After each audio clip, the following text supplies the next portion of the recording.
Hi everyone. So today we're going to look at making the tiny little mugs. I have done a video before, but it was one of the first ones I did and my hands kept going out of shot, and I'm now trying to re-record a lot of the tutorials with metric and imperial measurements. Okay, so today's tutorial will work in metric, but in the top left hand corner you will have all the imperial measurements. Okay, so from an A4 sheet, let's just bring one in. From an A4 sheet we're going to be able to make 6 mugs, so they're very economical, they're nice for Christmas. Wedding favours, you can put little sugared almonds in, but they're beautiful just on the table or as a cheap present to go on a craft table at a bazaar or anything to raise funds. Okay. Excuse me. I shouldn't have eaten one of the chocolates. So the first thing we're going to do is to take our A4 and we're going to just cut it in half.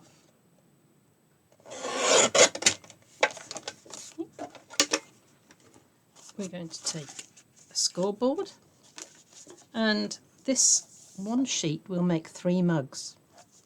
Okay, so we're going to score at 2, 4, 6, 8, 10, 12, and then one odd one at 13 and a half. Okay, so we're going to cut off along the 13 and a half line.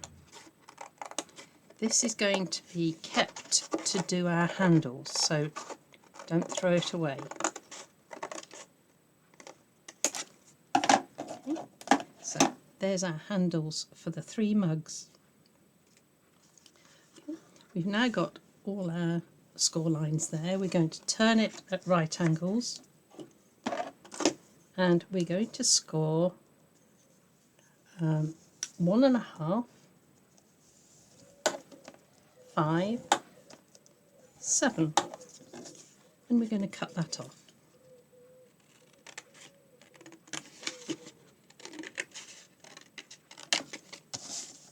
We're going to score 1.5, 5, 7. Okay, so now we're going to cut off that one. So that is mug number 2. Put it to one side, and then we should be able to do 1.5, 5, and it leaves us the 7 on there. So there are our 3 mugs ready to work on. So when you notice we have a narrower band at the top, wider band at the bottom, and this narrow one on the side. This narrow one on the side is going to be our joining piece. So I'm going to prepare that straight away with double-sided tape. Okay, I'm only working on one. Okay, the next thing I want to do is to cut away these top 2 pieces. Okay.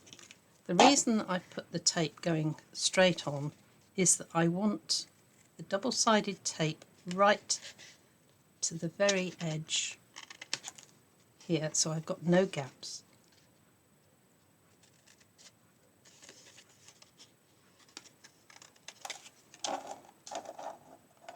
Okay. Right, that's a beautifully neat joining piece. The next thing is this narrow piece at the top. We're going to fold that in there, so I'm going to prepare that with double-sided tape.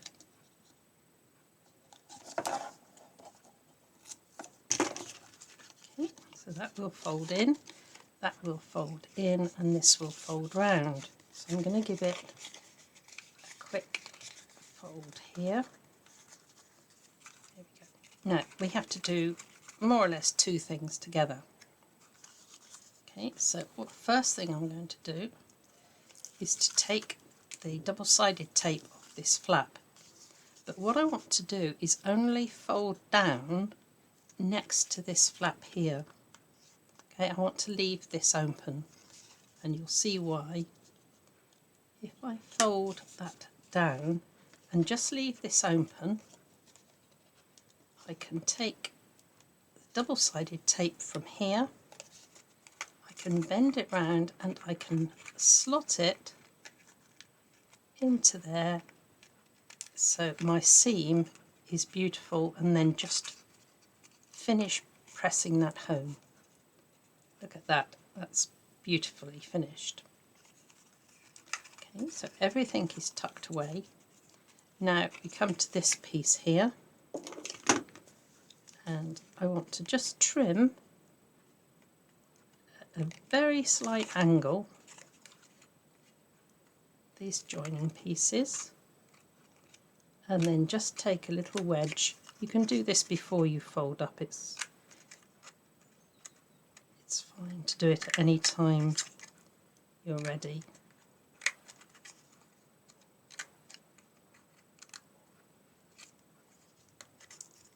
Okay, last one.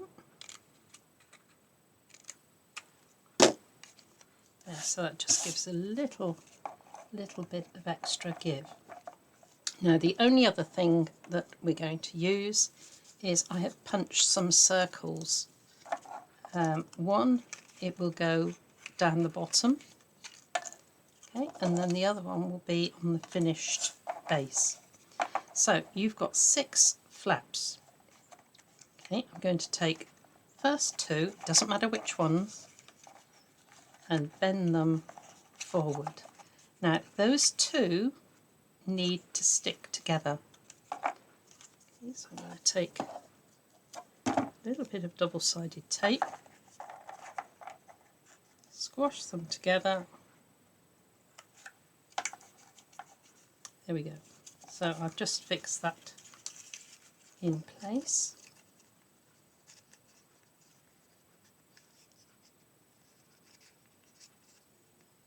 Just peel off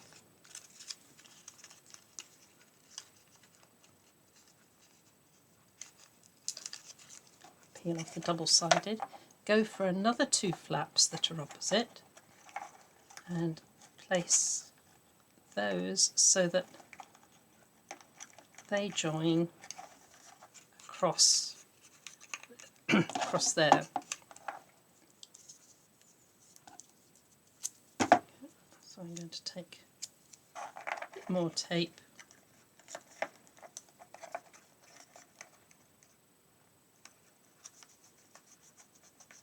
to there.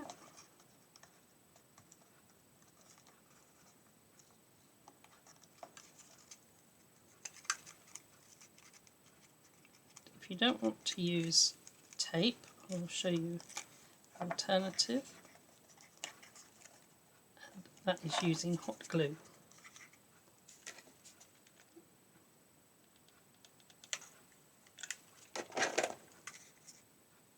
So those go opposite.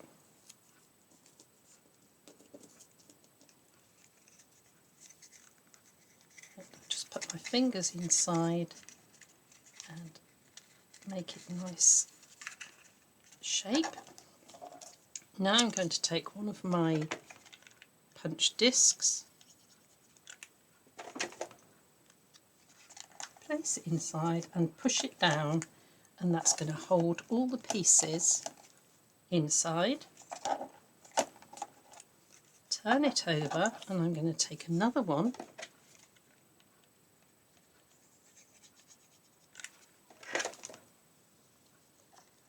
place that onto there, that makes sure all of these little flaps are locked into place. Okay. So there is our mug coming along nicely. Let's go back to our handle. and each one of these handles will be 7 centimetres. So I'm going to go 7, 14, and then I can cut those apart. So remember, we have 2 more that we've already prepared here. There's 2 handles, and then we're left with this one. Okay, I personally prefer to just trim that down a little bit to make a narrower handle. It's up to you. I'm going to take my score tool and I'm just going to score 1 centimetre on each end. Now this bit you need to remember, if you fold this one down, this one folds up. Okay, and I'm just going to give it a little bit of shaping. So the first thing I'm going to do is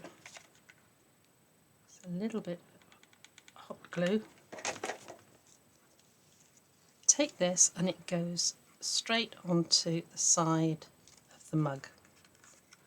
So I'll just hold that in place for a few seconds. This bit that is sticking up will bend over and stick to the base. So it's going to make the handle really stick out. So touch of hot glue, bend it round and it goes level with the bottom of the mug.